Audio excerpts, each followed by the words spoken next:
candidato del Partido de la Revolución Democrática, de las izquierdas De más las bien, de las izquierdas. izquierdas, a la senaduría del Estado de México. ¿Cómo estás? Bien, Víctor, es un gusto saludarte y estar contigo aquí en tu programa. Es un gusto a mí también porque generalmente yo había visto también tu campaña que hiciste para el gobierno del Estado de México, la hiciste muy intensa, desafortunadamente no lograste la gobernatura, pero tienes un capital guardado, ¿no? Que quieres utilizarlo ahora para la senaduría. Sí, la verdad es que estábamos en un escenario muy difícil cuando iniciamos la campaña de gobernador el año pasado, no solamente porque en ese momento teníamos una intención del voto del 11%, Sí. sino que había el riesgo de que pudiéramos participar en el estado divididos, en donde hubiera un candidato del PRD y otro candidato del PT y del Movimiento Ciudadano. Y esto hubiera sentado un precedente muy negativo porque hubiéramos iniciado un camino sin retorno para ir con dos candidatos a la presidencia de la República. Ujú. Y yo creo que el gran mérito que nosotros tuvimos al postularnos en la campaña fue, en Sí. primer lugar, recuperar un posicionamiento importante en la entidad. Tuvimos el 22% de la votación, duplicamos la intención de voto que teníamos en enero del 2011, pero lo más importante, acuerpamos a las izquierdas en un proyecto en el Estado y ahora a nivel nacional que nos permite mejorar nuestras condiciones de competencia. Y esto se va a reflejar en la elección federal, pero también en la elección local de este año en el Estado de México, que es muy diferente a la del año pasado. Ujú. El año pasado ahora sí que íbamos solos contra el mundo. Sí. Era prácticamente enfrentarse no solamente al candidato del PRI, sino enfrentarse a todo el aparato del gobierno e incluso a los gobernadores del PRI de todos los estados de la República que participaron directa y abiertamente en la elección. Y ahora que inicia prácticamente la campaña la próxima semana de alcaldes y de Congreso local, pues las condiciones de la competencia son distintas. Hay autoridades electorales distintas en el ámbito federal y va a haber una ruptura, una recomposición de muchas de las fuerzas políticas en este proceso, como sucede tradicionalmente en el Estado de México en las elecciones locales, Ujú. donde hay una movilidad de la ciudadanía, particularmente en el ámbito territorial, en los municipios, de un partido a otro, la emergencia de movimientos ciudadanos, y en un escenario de sucesión presidencial, que es la primera vez que coincidimos en una elección de esta naturaleza en estos términos, va a haber sin lugar a dudas un resultado muy distinto al que enfrentamos el año pasado. De la mano de la senaduría buscas también la recuperación del corredor amarillo, el que fue el corredor amarillo. Tenemos dos objetivos fundamentales: recuperar toda la zona oriente del estado, que es Ujú. nuestro corredor amarillo, donde hemos tenido siempre nuestra votación histórica más consolidada, pero tenemos que recuperar y consolidar el crecimiento que tuvimos en el corredor azul y en el corredor rojo del Valle de Toluca-Metepec.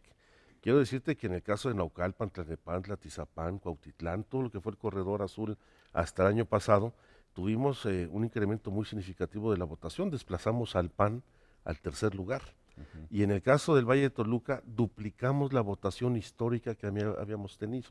Entonces ahora me estoy enfocando fundamentalmente, sí a consolidar lo que ya teníamos, pero ampliar el espectro electoral, particularmente en toda esta parte norte del corredor metropolitano y el Valle de Toluca-Metepec, sin descuidar bastiones tan importantes como el sur del estado, el caso de Tejupilco, Tlatlaya, Matepec, Lubianos, que siempre ha tenido una presencia muy significativa a la izquierda. Ahora bien, ¿cuál es tu oferta política? Bueno, evidentemente ahora es una campaña de senador. Claro. Cuando la campaña de gobernador uno hace propuestas muy puntuales de la forma de conducir el Estado. En el caso del Senado de la República tenemos tareas distintas sin perder el arraigo y la identidad con el Estado. El Senado representa el pacto federal y los senadores tenemos la responsabilidad de representar los intereses de nuestra entidad. Pero creo que en el caso específico del Senado vamos a entrar a una etapa distinta en el trabajo legislativo de nuestro país. Yo estoy convencido de que tenemos que construir un gran acuerdo en el ámbito del Congreso de la Unión para enfrentar tres problemas centrales: el problema de la corrupción, el problema de los privilegios y el problema de la desigualdad en el país, que son, desde mi punto de vista, pues la causa y el origen de los problemas de inseguridad y de zozobra de lo que es la descomposición social que tenemos, la ruptura del tejido social. Y la corrupción tendrá que enfrentarse primero desde dentro.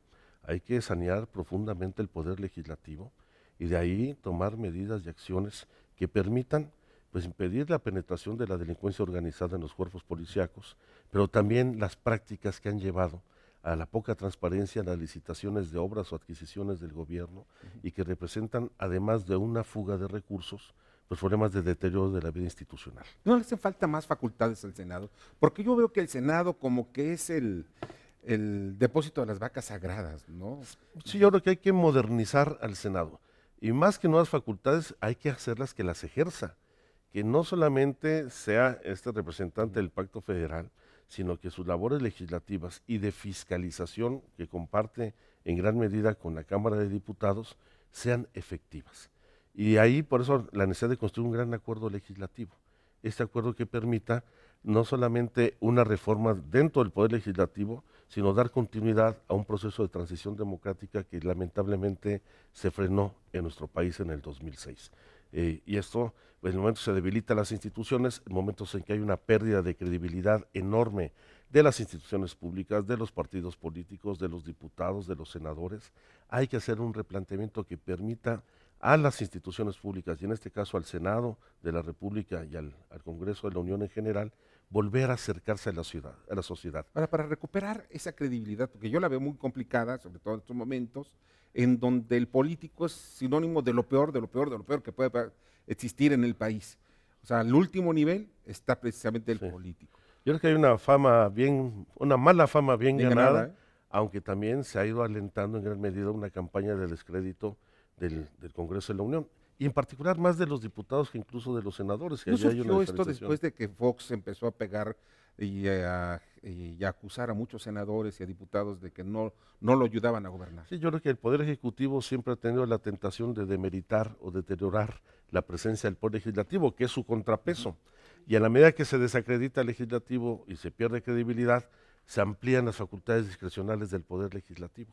Yo creo que eso es uno de los factores que inciden, aunque también muchos de los medios de comunicación han alentado esta imagen, yo digo, bien ganada, pues de legisladores que no legislan, ausentistas, que no votan, que no toman posición, que van y cobran un salario y que están más preocupados por mantener su clientela en las corporaciones que representan que representar a los ciudadanos. Ahora el fuero, porque el fuero ya al final de cuentas, como que yo lo veo innecesario cuando se trata de delitos del fuero común, y si eso lo establece la ley.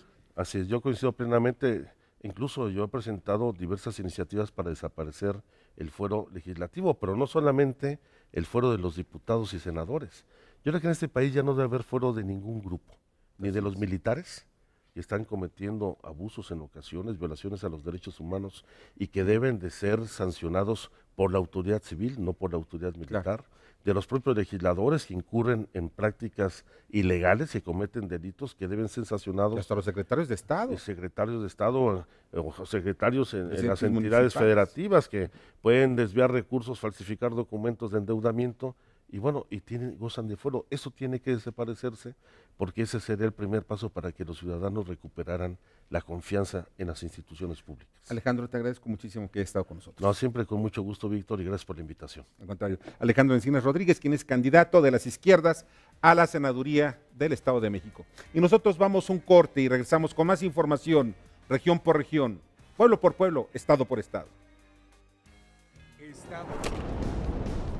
Estado por estado.